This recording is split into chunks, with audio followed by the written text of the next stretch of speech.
Hi guys, welcome back to my channel. I hope you guys are doing well. This video is going to be about working the night shift as a junior doctor in the NHS. This is probably going to be a long video, so grab some tea and let's get started.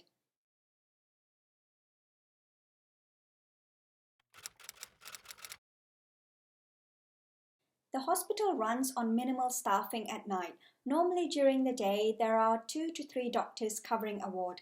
At night, there is probably only one junior doctor covering 4 to 5 wards. Sometimes when you have a lot of admissions or very sick patients, it can get quite busy. There are less staff available to help. So you have to prioritize your jobs. But even then, you find that things don't get done on time simply because you're caught up doing other important things.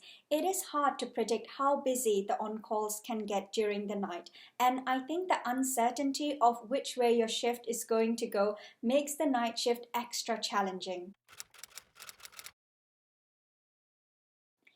If you guys don't know, most people die during their sleep. Don't worry, they all have a DNA CPR and most of these deaths are expected. I still find certifying deaths a depressing job to do as a junior doctor, and during the night shift you can sometimes have up to 4 to 5 deaths to certify. Giving bad news is difficult, but giving bad news to a family member in the middle of the night is extremely painful. No matter how many times you do it, it doesn't get easier. And because you're the only doctor that night, you're often giving bad news to patients and family that you have not met before. And that is a challenge on its own. I still think this is the worst part of being a doctor. Extra kind nurses. This is probably one of the best parts of the night shift. Nurses are always welcoming and are more than happy to assist you with your task. Every time I go to the ward, they will always have the patient's notes ready, the drug chart or fluid chart ready for you to review. Sometimes they will even help you with bloods, cannulation and ECGs. Some nurses even offer me tea and biscuits whenever I go to the ward. We all understand that it can get busy, so we have to support each other and work as a team. As you guys know, the NHS has a shortage of nurses all throughout England. You should see the most hospitals at night. It is LOCUM or agency nurse heaven. I don't know why, but most agency nurses prefer to work night shifts. My housemate is an agency nurse and she only does nights. I know I can't do that.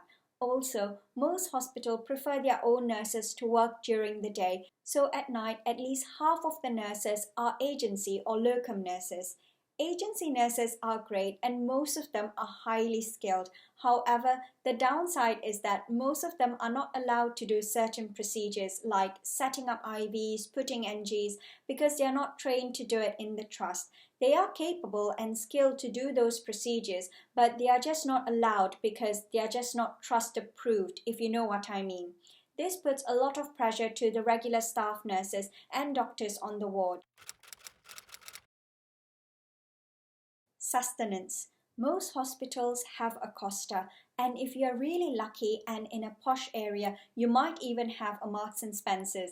But obviously, all hospital restaurants or cafeterias are closed at night. So if you don't bring your own packed lunch or meal, you will be stuck with the vending machine. And trust me, you can't survive on Snickers and M&Ms the whole night.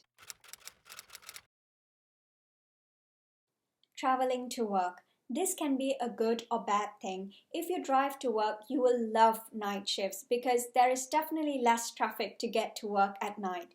You can save a significant amount of time traveling to work, enough time to make your very much needed packed lunch.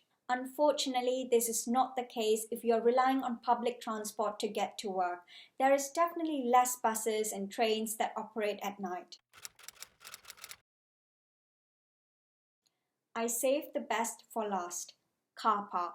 This is the best part of working the night shift. Because there are less staff working at night, there is ample of car parking space available at night. So you won't find it a challenge to park your car and you're more likely to get the best spaces. That is all for my video today. I hope you guys found this video useful. Don't forget to check out my other video about how to survive nights. I will leave a link to it down below. If you like this video, please give it a thumbs up and I'll see you in my next video. Bye!